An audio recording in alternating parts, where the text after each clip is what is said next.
Alors on va faire un temps de parole des différentes associations et des gens qui nous ont contactés parce qu'ils voulaient prendre la parole. Et puis après on repart vers le tribunal.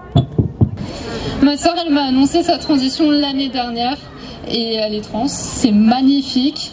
Mais l'une des premières choses que j'ai pas pu m'empêcher d'éprouver quand elle m'a annoncé sa transition, ça a été la peur. Parce que j'avais pas envie qu'on l'abîme comme on avait pu abîmer moi, ma mère, mes grands-mères, mes copines. J'avais peur qu'on lui coupe la parole, qu'on l'écoute à peine, qu'on la remette en question sans raison, qu'on lui fasse louper des opportunités, qu'on lui inflige une pression sur son corps, sur la façon dont elle s'exprime, dont elle se tient, qu'on la suive la nuit, qu'on effleure dans le bus, qu'on n'entende pas son nom.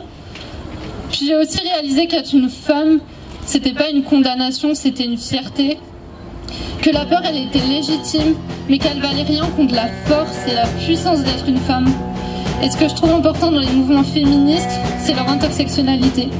Cette année, nous avons pu assister à certaines avancées, à une certaine inclusivité de la part de certains espaces féministes.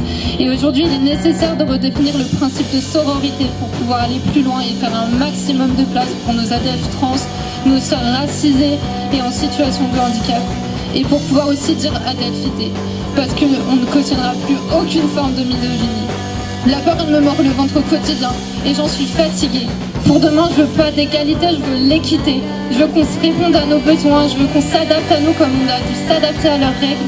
C'est pas pour ça qu'on marche et qu'on prend de la place. J'espère que ça vous gêne, que ça vous dérange, j'espère que ça vous fait réfléchir. Cette fois, c'est vous qui n'avez pas le choix parce qu'on emmerde votre misogynie.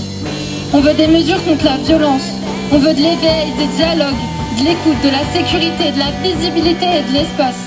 Demain, je veux plus avoir peur. Demain, je veux plus de sentiment de danger.